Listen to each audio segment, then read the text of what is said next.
Hi everyone, I'm Sheri Hinish, also called the Supply Chain Queen, and I love highlighting supply chains and positive things happening in the world we share. I'm thrilled today to be working with UPS and their Small Biz Spotlights, a series that features businesses who are thriving in the midst of change, like the one we're talking with today, Coolhaus. So let's start with introductions, shall we?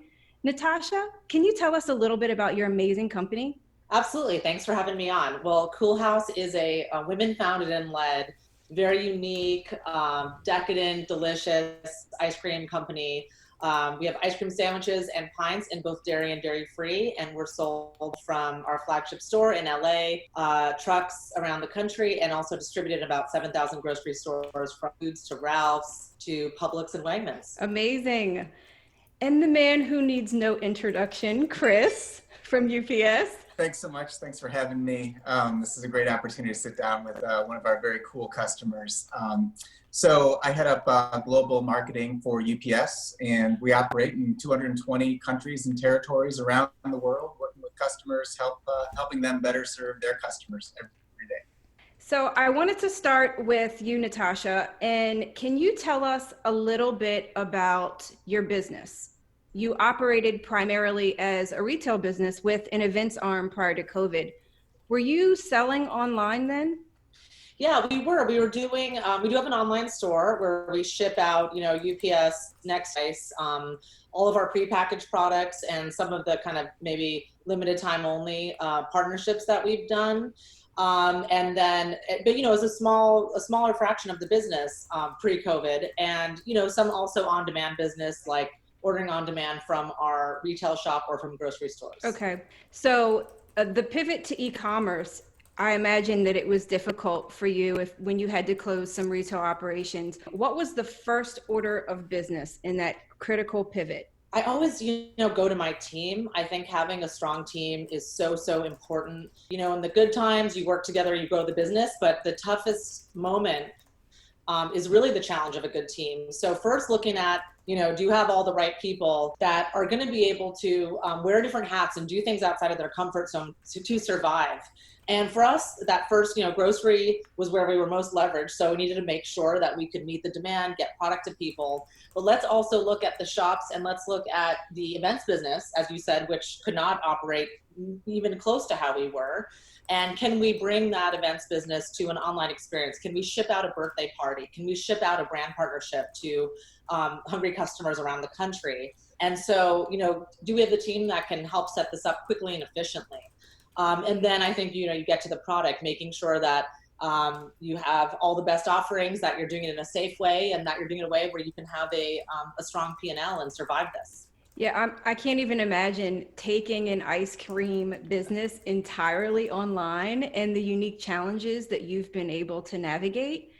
I'm super curious about your process of getting creative and engaging cross-channel. And how do you actually transition to an online experience and some of the things that you've described? Right. I think, I think you look at the ways you can reach people. That luckily we were diversified with Coolhaus. So we do have the grocery store, so we have the brand awareness, we have the sales, we have the ability to innovate there. And now how do you tailor that experience to what's going to be largely at home consumption? And for me, I started Coolhaus out of the recession. And so I think for me, I really thrive in thinking, okay, how can we be different? How can we get ahead of this curve and really start to not just avoid what's going on, but lean into it and thrive in that? And, looking at something like e-com, okay, well, before we could only go to people's birthday parties, let's say when they lived in the LA, New York, or Dallas area where we have trucks. Now, can we create a birthday experience online, with the cookies and the ice cream, with custom flavors that we can create in our innovation center in Culver City, with the edible wrappers that we serve the ice cream sandwiches in that can have custom, phrases on them or pictures of the birthday boy or girl, whoever. Can we ship that out? And can people kind of maybe have that in their homes? Can they have a Zoom party where they're all eating it together and can they feel united? So I think that's a way to think about not only, okay, now we can still do a birthday party, but now we can do that birthday party for anywhere in the country. It's not just where we have trucks. And maybe we can even grow the business that way. Chris, I'm curious, can you share a little bit about maybe what you're hearing from the provider side? Are there any lessons learned maybe you can share that UPS has seen? Yeah, I think they're right along the lines of what Natasha was talking about, in that small and medium-sized companies are using this time to pivot and really prepare their business for the new normal or the next normal.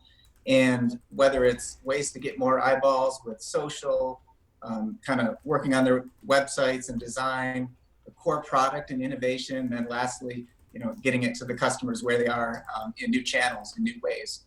It's all those things, but companies are also finding that doing those things are not only preparing for the future, but helping them right now.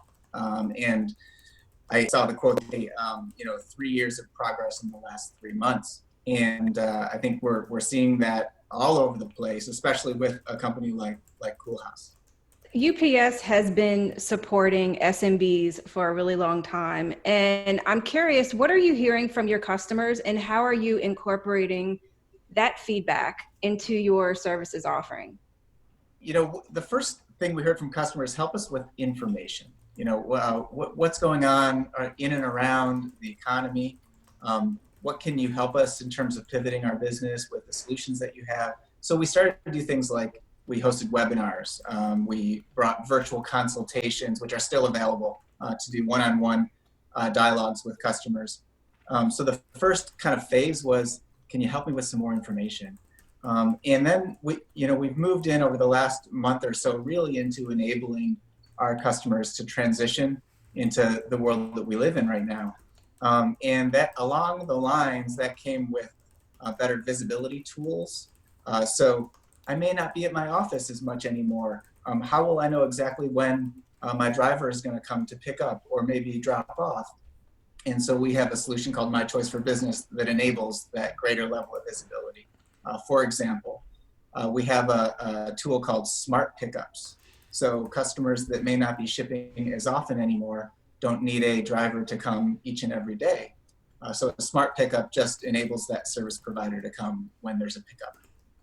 We have different warehousing options. We have e-fulfillment, where to go, kind of the Airbnb of warehousing. And these are all solutions that have really seen a big uptick based on where we are right now. It's really just so edifying to learn about these resources, because we've struggled a lot in the past when we've done events in cities where they're not our home.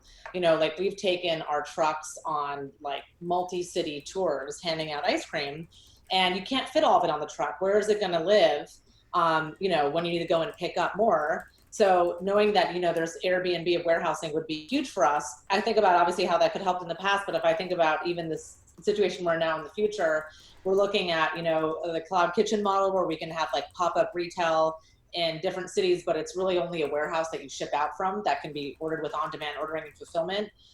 Or maybe there's just a concentration of customers in an area for an activation. Maybe we need a temporary warehouse in that city so we can ship out from there instead of shipping across the country necessarily every time. So I think it's great to know about these strategies, and it will certainly help us, as things continue to pivot coming out of this change. So Natasha, Coolhaus is really good at telling brand stories and making that human connection. Think about what the world looks like in the next 6 to 12 months. Can you share with listeners a message of inspiration, any key advice that you would give them as they're also navigating the storm? Yeah, I would tell any listeners, in every way, think of this as an opportunity. Some of the greatest, brands and businesses that we know come out of the most challenging times.